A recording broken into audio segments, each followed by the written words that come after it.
Plants of dry tropical regions adapted to have the C4 pathway. तो C4 pathway में हमने क्या देखा था कि ऑक्सैलो एसिटिक एसिड बनता है जो फर्स्ट कार्बन फिक्सेशन प्रोडक्ट है। और ये पाथवे है किन प्लांट्स में ज़्यादा पाया जाता है, जो ट्रॉपिकल रीजन में हो। ट्रॉपिकल रीजन कौन से हैं, जो अर्थ है, अर्थ के बीचों बीच एक भूमध्य रेखा जाती है, इक्वेटर लाइन जाती है, और इक्वेटर लाइन के आसपास का जो एरिया होता है 23.5 डिग्री नॉर्थ में और 23.5 डिग्री साउथ में, जो कर्क रेखा और मकर रेखा के बीच का जो एरिया होता है, भूमध्य रेखा जिसमें बीच में जाती है, तो वो एरिया ट्रॉपिकल रीजन होता है, जिसमें टेम्परेचर है बहुत ज़्यादा रहता है, रेनफॉल भी अच्छी खासी होती है। तो वहाँ के जो प्लांट्स हैं वो एक स्पेशल टाइप का पाथवे लिए होते हैं, C4 पाथवे जिसको बोलते हैं। They show a response to high light intensity. जैसे बताया है, भूमध्य रेखा पे जो सूर्य की किरणें हैं वो सीधी पड़ती हैं, तो वहाँ पे टेम्परेचर भी ज़्यादा रहेगा, लाइट की इंटेंसिटी मतलब लाइट की जो तीव्रता है, चमक है, वो भी ज़्यादा रहेगी वहाँ पे। तो टॉलरेट हाई टेम्परेचर, जिसकी वजह से वहाँ के जो प्लांट हैं वो अडेप्टेड होते हैं, अपने आप को अनुकूलित बना लेते हैं ज़्यादा से ज़्यादा टेम्परेचर को। टॉलरेशन के मतलब सहन शक्ति बढ़ जाती है, ज़्यादा टेम्परेचर को भी वो सहन कर सकते हैं। लैक फोटो रेस्पिरेशन, एक फोटो रेस्पिरेशन प्रोसेस है जो हम इससे अगले वाला टॉपिक देखेंगे, वो उनके अंदर नहीं पाया जाता, हालांकि C3 के अंदर ज़्यादा पाया जाता है, C3 पाथवे में, C3 प्लांट्स में। Have greater productivity of biomass. तो ये फोटो रेस्पिरेशन एक नेगेटिव एक्सपेक्ट हम इसका देखेंगे, पॉजिटिव एक्सपेक्ट अभी तक इसका पता नहीं लगेगा कि ये प्रोसेस होती क्यों है। फोटो रेस्पिरेशन का मतलब है लाइट की प्रेजेंस में रेस्पिरेशन, और रेस्पिरेशन में क्या है, CO2 रिलीज होती है। तो वहाँ पे जो प्लांट है वो CO2 रिलीज करते हैं। तो CO2 मतलब रिलीज हो रही है तो कार्बन भी बाहर जा रहा है, जिसकी वजह से वहाँ पे ग्लूकोज नहीं बनता है, जो कि फोटोसिंथेसिस में बनने को देखने को मिलता है। तो ये फोटो रेस्पिरेशन एक गलत तरीके से मतलब जो CO2 है उसको बाहर निकालती रहती है, और जिसकी वजह से जो बायोमास है उसको बढ़ने नहीं देती जहाँ पे ये पाई जाती है। लेकिन C4 के पास तो एब्सेंट होती है, जिसकी वजह से इस प्रोसेस के एब्सेंट होने की वजह से जो बायोमास है वो ज़्यादा प्रोडक्टिविटी देखने को मिलती है C4 प्लांट में। C4 ऑक्जेलो एसिटिक एसिड OAA जिसको हमने रिप्रेजेंट किया था, वो क्या है, इसमें फर्स्ट CO2 फिक्सेशन प्रोडक्ट है। यूज C3 पाथवे और Calvin cycle as main biosynthetic pathway.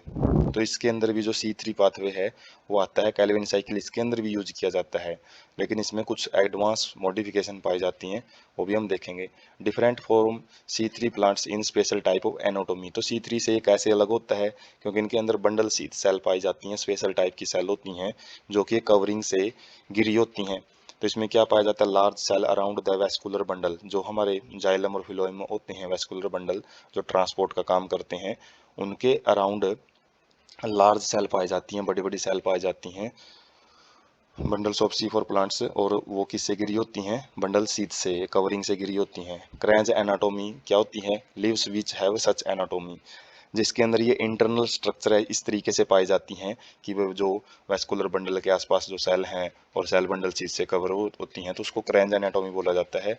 और क्रैंज का मतलब होता है wreath, and is the reflection of arrangement of cell. तो किसको बताता है ये, कि सेल किस तरीके से रेंज है, जो ये पार्टिकुलर टाइप का जो अरेंजमेंट है, इसी को क्रैंज एनाटोमी बोला जाता है।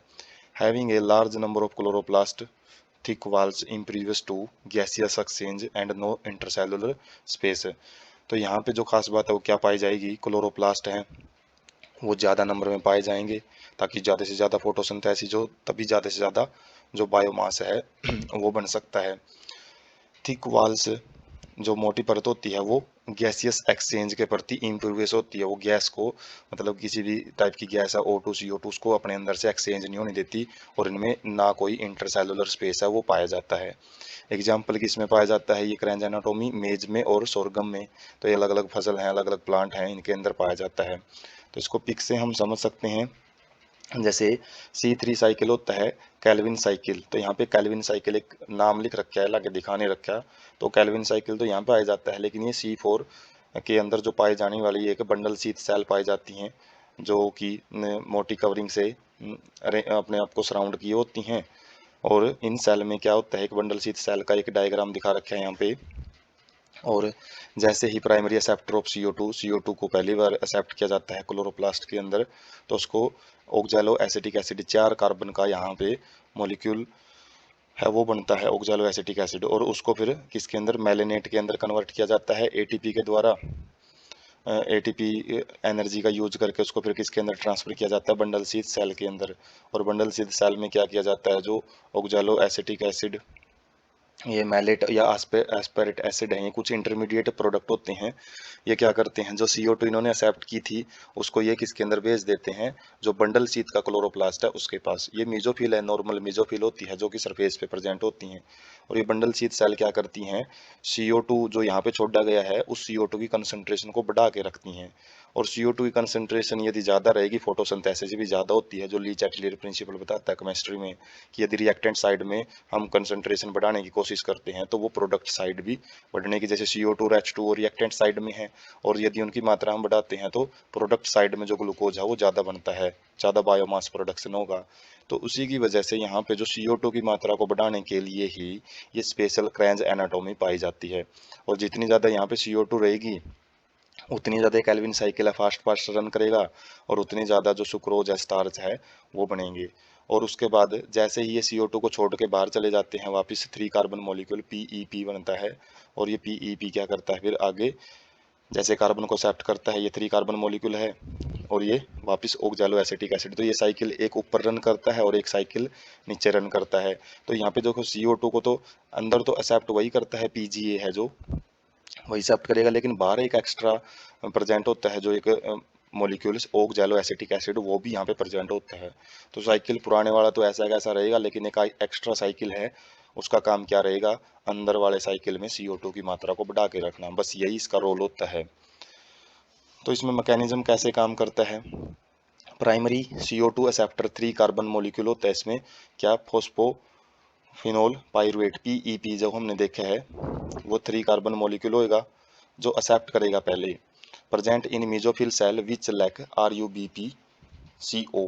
रुबिस्को इंजाइम है वो यहाँ पे एब्सेंट होता है, जैसे हमने RUBP है जो वो एक्सेप्ट करता है C3 के अंदर, लेकिन यहाँ पे मीजोफिल सेल के अंदर रुबिस्को नहीं होता, जिसकी वजह से PEP एक ऐसा मॉलिक्यूल होता है जो CO2 को एक्सेप्ट करता है, जिस और वो 3 कार्बन मॉलिक्यूल होता है, और जैसे उसने CO2 एक्सेप्ट की तो 4 कार्बन होगी, और 4 कार्बन होते ही वो PE, जो यहाँ पे इंजाइम काम करता है, जो PEP को ऑक्जेलो एसिटिक एसिड में बदलता है, वो PEP जो होता है, या फिर PEP कार्बोक्सिलेज भी उसको बोलते हैं, क्योंकि कार्बोक्सिलेशन करवाता है वो। C4 एसिड जो ऑक्जेलो एसिटिक एसिड बने हैं कार्बन डाइऑक्साइड को लेने के बाद, is formed in mesophyll cell, mesophyll cell में ये ऑक्जेलो एसिटिक एसिड बनता है, from form other 4 carbon compound, और ये दूसरी फॉर्म में कन्वर्ट हो जाता है, जो ये मैलिक एसिड या फिर एस्पार्टिक एसिड, ये भी 4 कार्बन का ही कंपाउंड होता है, जो जिसको फिर बंडल शीथ सेल में ट्रांसपोर्ट किया जाता है एनर्जी के द्वारा, क्योंकि वहाँ पे पहले से ही इसकी मात्रा ज़्यादा होती है CO2 की, और CO2 की मात्रा को बढ़ाने के लिए, मतलब इनकी मात्रा को वहाँ पे ये अगेंस्ट द कंसंट्रेशन ग्रेडियंट काम होता है, जिसकी वजह से एक्टिव ट्रांसपोर्ट होता है, जैसे हमने ATP वहाँ पे देखी थी। तो 4 कार्बन कंपाउंड है जो ये बने हैं मैलिक एसिड और एस्पेरिक एसिड, इनको बंडल शीथ सेल में भेजा जाता है, which are rich in rubisco, जहाँ पे रुबिस्को बहुत ज़्यादा मात्रा में पाया जाता है, लेकिन वहाँ पे PEP केज है जो मिजोफिल सेल में पाया जाता है, वो यहाँ पे एब्सेंट होता है बंडल शीथ सेल में। these these C4 acid are broken down to release CO2 and A3 carbon molecule. तो यहाँ पे क्या होएगा, जो C4 एसिड है, जो ये मैलिक एसिड और एस्पेरिक एसिड है, वो टूट जाता है और उसमें से CO2 रिलीज हो जाती है, और 3 कार्बन का एक मॉलिक्यूल बनता है, और ये 3 कार्बन मॉलिक्यूल को वापस फिर मेसोफिल सेल में ले जाया जाता है। और जो CO2 यहाँ पे रिलीज हुई है वो बंडल शीथ सेल के अंदर C3 साइकिल या फिर कैल्विन साइकिल के अंदर एंटर कर लेती है, और जो हमने वो साइकिल देखा था पिछले पार्ट में, वो साइकिल यहाँ पे भी ऐसे ही रन होता है। 3 कार्बन मॉलिक्यूल जो यहाँ पे बना है उसको transport back to the mesophyll cell, तो उसको मेसोफिल सेल में वापस भेज दिया जाता है, और जहाँ पे उसका फिर PEP के अंदर उसको कन्वर्ट कर दिया जाता है। इससे जो ऊपर वाला साइकिल है जो मेसोफिल से बंडल शीथ सेल में चल रहा है, और एक बंडल शीथ सेल के अंदर ही एक साइकिल चलता है, वो कैल्विन साइकिल है, ये दोनों साइकिल यहाँ पे कंप्लीट होते हैं। उसके बाद तो हम ये देख सकते हैं, वो पहले वाली स्ट्रक्चर उसी का एडवांस है थोड़ा सा।